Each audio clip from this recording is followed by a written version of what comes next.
नमस्कार दोस्तों, स्वागत है आप सभी का आपके अपने यूट्यूब चैनल ऑब्जेक्टिव सेंटर पर। इस वीडियो में दोस्तों हम लोग आईटीआई इलेक्ट्रीशियन फर्स्ट ईयर का ऑफिशियल क्वेश्चन पेपर देखने वाले हैं, जो कि आपके सीबीटी एग्जाम में प्रश्न इससे देखे जाएंगे।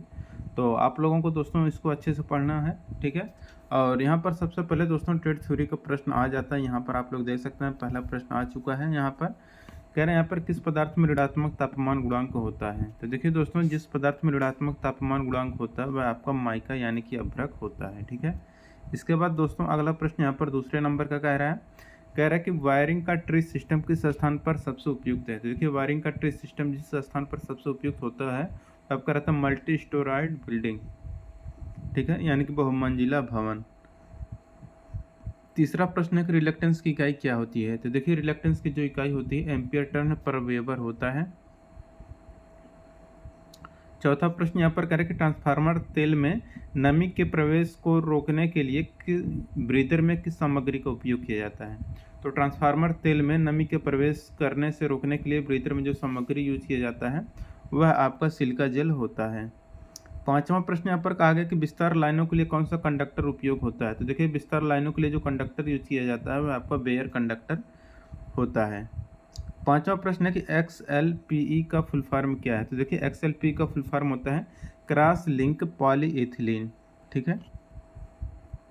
सातवां प्रश्न यहाँ पर कह रहा है कि 4 लैंप को नियंत्रित करने के लिए गोदाम वायरिंग सर्किट में कितने दो तरह के स्विच आवश्यक है। तो देखिए 4 लैंप को नियंत्रित करने के लिए गोदाम वायरिंग सर्किट में जो दो तरह के स्विच आवश्यक हैं वह होने चाहिए 3, ठीक है।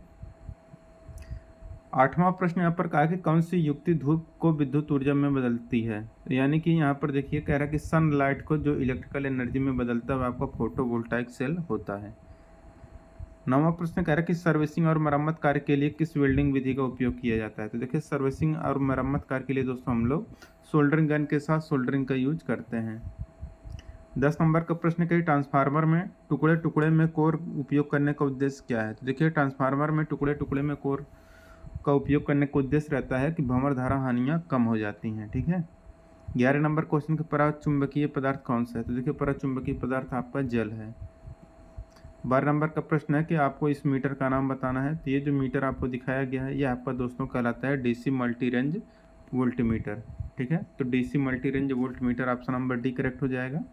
13 नंबर का प्रश्न कह रहा है कि उच्च वोल्टेज प्रतिष्ठानों को मापने के लिए किस ट्रांसफार्मर का उपयोग किया जाता है। तो उच्च वोल्टेज प्रतिष्ठानों को मापने के लिए जो ट्रांसफार्मर हम लोग यूज करते हैं हमारा पोटेंशियल ट्रांसफार्मर यानी कि विभव ट्रांसफार्मर होता है। 14 नंबर का यहाँ पर प्रश्न कह रहा है कि कंड्यूट को मोड़ने के लिए किस उपकरण का उपयोग किया जाता है। तो देखिए कंड्यूट को मोड़ने के लिए दोस्तों हम लोग हीकी का उपयोग करते हैं। 15 नंबर के यहाँ पर प्रश्न कहा गया है कि विद्युत केतली में सोल प्लेट का उद्देश्य क्या है। देखिए तत्व को कंटेनर के निकट संपर्क में रखें, ठीक है। इसीलिए दोस्तों हम लोग क्या करते हैं कि विद्युत केतली में सोल प्लेट लगाते हैं। 16 नंबर क्वेश्चन करके सिस्टम अर्थिंग कहाँ किया जाता है। तो देखिए जो सिस्टम अर्थिंग होता है आपका जनरेटिंग स्टेशन पर किया जाता है। इसके बाद 17 नंबर का प्रश्न है कि आपको ये जो चिन्ह दिखाया गया है ये कौन सा है। तो यह है दोस्तों आपका गिव वे का यहाँ पर दे रहा है, लेकिन दोस्तों ये आपका जो सिंबल होता है दोस्तों ये दोस्तों स्टॉप का सिंबल होता है। आप लोग देखे भी होंगे कहीं रोड के किनारे तो इसी तरह का, लेकिन ये जो आपका रेड कलर का रहता है, ठीक है। और जो स्टॉप लिखा रहता है आपका व्हाइट कलर से लिखा रहता है। लेकिन निम्मी दोस्तों इसी को ही गिव वे मानता है, तो आप लोग इसको गिव वे लगा सकते हैं। लेकिन दोस्तों गिव वे का जो सिंबल होता है वो आपका कुछ इस तरीके से होता है, ठीक है। कुछ इस तरीके से आप लोग देखे होंगे ये गिव वे का सिंबल होता है, ठीक है। स्टॉप का दोस्तों आपका ये वाला होता है, लेकिन यहाँ पर गिव वे यहाँ पर इसको दिए तो आप लोग इसको गिव वे ही आप लोग ITI एग्जाम में लगा के आएंगे, ठीक है। 18 नंबर का प्रश्न यहाँ पर कह रहा है कि फूड मिक्सर में किस ऐसे सिंगल फेज मोटर का उपयोग किया जाता है। तो फूड मिक्सर में जिस ऐसे सिंगल फेज मोटर का उपयोग किया जाता है वह आपका यूनिवर्सल मोटर होता है। 19 नंबर प्रश्न का कला अनुक्रम मीटर का उद्देश्य क्या है। तो देखिए कला अनुक्रम मीटर का जो उद्देश्य रहता है वह 3 चरण प्रणाली के सही चरण अनुक्रम को सुनिश्चित करने के लिए किया जाता है। 20 नंबर का प्रश्न कह रहे कि कुचालक प्रतिरोध इकाई क्या होती है। देखिए कुचालक प्रतिरोध इकाई वह आपका मेगा ओम होता है। 21 नंबर प्रश्न करें क्रिम्पिंग से क्या फ़ायदा है। तो देखिए क्रिम्पिंग से फ़ायदा होता है कि ढीले कनेक्शन को टालना, तो avoid loose connection option number A correct हो जाएगा। 22 नंबर क्वेश्चन कह रहा है कि यहाँ पर इलेक्ट्रिकल एसेसरीज क्या है। तो देखिए ये जो आपको इलेक्ट्रिकल एसेसरीज दिखाया गया है यहाँ पर एडिशन स्क्रू टाइप होल्डर है। ऑप्शन नंबर यहाँ पर सी करेक्ट हो जाएगा, Edison screw type holder. 23 number का प्रश्न क्या है, कौन सी विद्युत मात्रा सीधे भंवर धारा के समानुपाती होता है। देखिए जो विद्युत मात्रा सीधे भंवर धारा के समानुपाती होता है वह आपका फ्रीक्वेंसी यानी कि आवृत्ति होता है। 24 नंबर का प्रश्न कह रहा है कि फैराडे इलेक्ट्रोलाइसिस का प्रथम नियम क्या कहता है।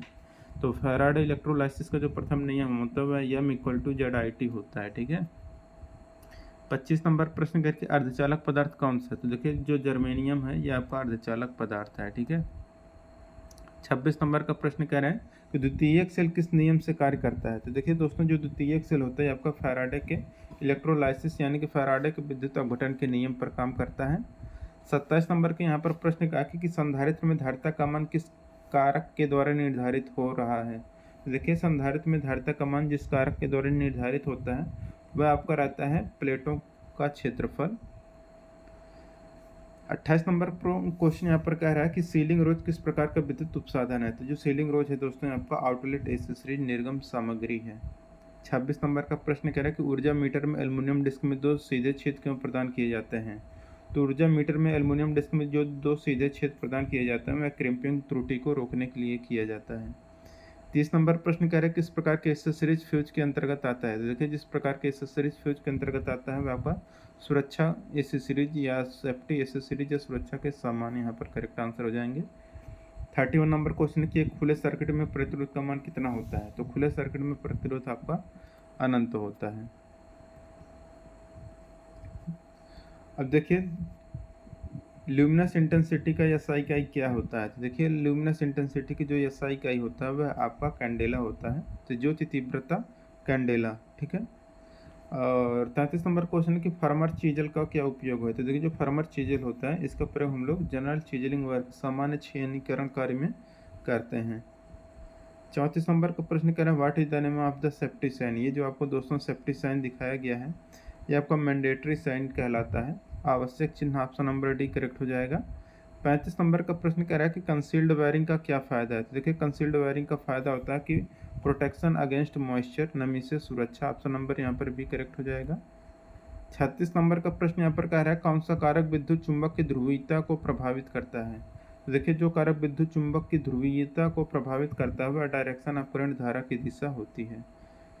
37 नंबर को क्वेश्चन कह रहा है कि लाइटनिंग सर्किट का नाम आपको बताना है। तो ये जो आपको लाइटनिंग सर्किट दिखाया गया है ये आपको गोडाउन लाइटनिंग वायरिंग है यानी कि गोदाम वायरिंग प्रकाश व्यवस्था यहाँ पर ये आपको दिखाया गया है। इसके बाद 38 नंबर क्वेश्चन आपको ये जो वायर ज्वाइंट दिखाया गया है कौन सा वायर ज्वाइंट है। तो ये जो वायर ज्वाइंट है दोस्तों आपका नॉटेड टाइप ज्वाइंट कहलाता है। ऑप्शन नंबर डी यहाँ पर करेक्ट हो जाएगा। वर्कशॉप कैलकुलेशन एंड साइंस का 6 प्रश्न आपको देखने को मिलेगा दोस्तों। यहाँ पर पहला प्रश्न यहाँ पर कहा गया है कि मूलभूत इकाइयाँ कौन सी हैं। तो देखिए लंबाई मास और समय ये आपका मूलभूत इकाइयाँ हैं। दूसरा प्रश्न कह रहा है कि साइन थीटा किसके बराबर होता है। तो साइन थीटा बराबर होता है लंब बटा का। तो यहाँ पर हो जाएगा अपोजिट साइड बटा हाइपोटेनस। ठीक है। हिंदी में इसको लंब बटा कराना बोलते हैं। पांचवा प्रश्न यहाँ पर तीसरा प्रश्न कह रहा है कि 1 इंच में कितने mm होते हैं। देखिए 1 इंच में दोस्तों 25.4 mm होता है। चौथा प्रश्न है कि फर्स्ट ऑर्डर लीवर का उदाहरण कौन सा है। तो scissors a pair of scissors का एक पेयर दोस्तों आपको फर्स्ट ऑर्डर लीवर है।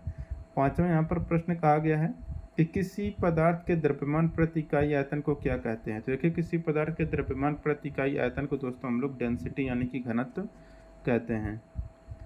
छठा प्रश्न करें कि एमकेएस प्रणाली में यम किसको दर्शाता है। तो देखिए एमकेएस प्रणाली में दोस्तों जो यम होता है आपका मीटर को दर्शाता है। ऑप्शन नंबर यहाँ पर बी करेक्ट हो जाएगा। अब देखिए यहाँ पर दोस्तों इंजीनियरिंग ड्राइंग का यहाँ पर प्रश्न देखने को मिलेगा जो कि 6 प्रश्न रहेगा। ये जो सिंबल है ये आपका सिंबल दोस्तों पानी का सिंबल है। तो यहाँ पर वाटर आपका करेक्ट आंसर हो जाएगा। इसके बाद दोस्तों यहाँ पर दूसरा प्रश्न यहाँ पर ये जो आपको सिंबल है ये आपका कहलाता है ओपन एंडेड स्पैनर। तो ऑप्शन नंबर सी करेक्ट हो जाएगा ओपन एंड स्पैनर। ये जो है दोस्तों लकड़ी का हथौड़ा है। इसको हम लोग जो कि मैलेट बोलते हैं अंग्रेजी में। यहाँ पर मैलेट या लकड़ी का हथौड़ा करेक्ट आंसर हो जाएगा। कौन सा मानक सर्कल से ढंग से दर्शाया गया है। तो आपको दोस्तों ये डायमेंशन दर्शाने का सही तरीका है। ये आपका सर्किल है। तो यहाँ से एक तीर मारेंगे एक तीर यहाँ से मार के इस तरीके से हम लोग देंगे 550 मतलब 50 mm का इसका डाया है। अब अगला प्रश्न यहाँ पर 5वां नंबर का है। आप ये जो टूल है टूल का नाम बताना है। तो ये आपका कटिंग प्लायर का दोस्तों सिंबल है। ऑप्शन नंबर यहाँ पर भी करेक्ट हो जाएगा काटने वाला सरौता। छठा प्रश्न है ये जो सिंबल है आपका लकड़ी का सिंबल है। यहाँ पर wood option number B correct हो जाएगा यहाँ पे। अब दोस्तों यहाँ पर देखिए एम्प्लॉयबिलिटी स्किल का आपको 25 प्रश्न देखने को मिलेगा। पहला कह रहा है कि गैर नवीकरणीय ऊर्जा संसाधन कौन सा है, तो ये है दोस्तों आपका कोयला। ऑप्शन नंबर यहाँ पर डी करेक्ट हो जाएगा। दूसरा प्रश्न है कि कंप्यूटर नेटवर्क जो एक क्षेत्रीय, राष्ट्रीय, वैश्विक क्षेत्र तक फैला है उसको हम लोग वाइड एरिया नेटवर्क या वान हम लोग इसको बोलते हैं, ठीक है। इसके बाद दोस्तों यहाँ पर तीसरा प्रश्न कह रहा है कि रसायनों के लिए जहरीले गुणों के कारण होने वाले खतरों को किस रूप में वर्गीकृत किया जाता है। तो रसायनों के जहरीले गुणों के कारण होने वाले खतरों को दोस्तों हम लोग केमिकल हैजर्ड या रासायनिक खतरों के बारे में वर्गीकृत करते हैं। इसके बाद दोस्तों यहाँ पर चौथा प्रश्न यहाँ पर कहा गया है कि एक प्रोग्राम जो अन्य प्रोग्राम को संशोधित करके उन्हें संक्रमित करता है उसको हम लोग क्या कहते हैं, तो इसको दोस्तों हम लोग वायरस कहते हैं। पांचवा प्रश्न करें सूचना सुरक्षा में कौन नहीं आता। देखिए सूचना सुरक्षा में जो नहीं आता वो रहता है किसी को भी पासवर्ड बताना, तो disclose password to anyone, option number C correct हो जाएगा। छठा प्रश्न एटीएम का फुल फॉर्म क्या होता है, तो ऑटोमेटेड टेलर मशीन एटीएम का फुल फॉर्म होता है। सातवां प्रश्न यहाँ पर कहा गया है कि teacher school work the C A age, इसको सही सार्थक वाक्य बनाने के लिए हम लोग सही सीक्वेंस में करेंगे, तो see work as a school teacher हो जाएगा, ऑप्शन नंबर डी करेक्ट हो जाएगा। आठवां प्रश्न करें कौन सा फार्मूला सही है, तो Q equal to P by Q यहाँ पर आपका करेक्ट आंसर हो जाएगा। नौवां क्वेश्चन यहाँ पर कहा कि आपके रिज्यूम के मुख्य शीर्षकों को रेखांकित करने के लिए किस शॉर्टकट कुंजी का उपयोग किया जाता है। तो रेखांकित करना है तो कंट्रोल प्लस यू से आपका अंडरलाइन होगा, कंट्रोल प्लस बी से आपका बोल्ड हो जाएगा, कंट्रोल प्लस एक्स से कट हो जाएगा, ठीक है। अब अगला प्रश्न यहाँ पर 10 नंबर का दोस्तों कहा गया है कि ISO 9001 पंजीकरण में अंतिम चरण क्या है। तो ISO 9001 पंजीकरण में जो अंतिम चरण होता है वह आपका रहता है प्रमाणन और लेखा परीक्षा। 11 नंबर प्रश्न है कि नए उपयोगी उत्पादों में छोड़ी गई सामग्रियों को पुनः आपूर्ति को क्या कहा जाता है। तो नए उपयोगी उत्पादों में छोड़ी गई सामग्रियों की पुनः आपूर्ति को दोस्तों हम लोग रिसाइकलिंग ऑफ मटेरियल, सामग्री का पुनर्चक्रण कहते हैं। 12 नंबर का प्रश्न कह रहे हैं कौन से एक वर्णनात्मक शब्द है। तो देखिए हार्ट जो है आपका किसी वस्तु को बताता है कि ये वर्णन करता है कि ये चीज गर्म है, ठीक है। व्हेन शब्द किसको बताता है, व्हेन शब्द दोस्तों आपका समय को बताता है। 14 नंबर का प्रश्न कह रहे हैं कि ग्राहक शिकायतों से निपटने के लिए सीखने की तकनीकी क्या है। तो लिसन, एम्पैथीज, अपोलॉजी, रिएक्ट और नाउ। 15 नंबर क्वेश्चन है कि जांच करने वाले प्रश्न आपकी मदद करते हैं। तो ग्राहकों की विशिष्ट आवश्यकताओं की पहचान करने के लिए। 16 नंबर क्वेश्चन करें कि सिलेक्ट ऑल, कंट्रोल प्लस से सेलेक्ट ऑल, कंट्रोल प्लस सी से कॉपी, कंट्रोल प्लस वी से पेस्ट, कंट्रोल प्लस एक्स से आपका कट। 17 नंबर क्वेश्चन है सफल लोग असफलता को कैसे संभालते हैं। तो वे अपनी गलतियों से सीखते हैं, ठीक है। ऑप्शन नंबर यहाँ पर दोस्तों डी करेक्ट हो जाएगा कि सफल लोग असफलता को अपनी गलतियों से सीखते हैं। 18 नंबर यहाँ पर प्रश्न कह रहा है कि वह एक नियोजित मजदूरी व्यक्ति वह है जो किसी व्यक्ति या संगठन के लिए काम करता है और उस काम के लिए भुगतान करता है। ऑप्शन नंबर यहाँ पर भी करेक्ट हो जाएगा, ठीक है। 19 नंबर प्रश्न कह रहा है कि PDCA चक्र में P का अर्थ क्या है। तो देखिए PDCA चक्र में P का जो अर्थ होता है आपका प्लान होता है। 20 नंबर प्रश्न है कि एंट्री लेवल जॉब का क्या मतलब है। तो देखिए एंट्री लेवल जॉब का मतलब होता है कि यह एक शुरुआती या जूनियर स्तर की नौकरी है। 21 नंबर का प्रश्न करें चौथी रो और चौथे कॉलम का सेल एड्रेस क्या होता है। देखिए चौथी रो और चौथे कॉलम का जो सेल एड्रेस होता है ये आपका D4 होता है। 22 नंबर क्वेश्चन कह रहा है कि आंसर शब्द में कौन सा मुख्य अक्षर है। तो आंसर शब्द में जो मुख्य अक्षर है वो आपका है कैपिटल W, ठीक है। यहाँ पर W आंसर जो रहता है आपका नहीं लिया जाता है, ठीक है, उसको साइलेंट हम लोग बोलते हैं। एक व्यक्ति जो व्यवसाय की शुरुआत से जुड़ा है उसको हम लोग क्या कहते हैं। तो उसको हम लोग एंटरप्रेन्योर या उद्यमी कहते हैं।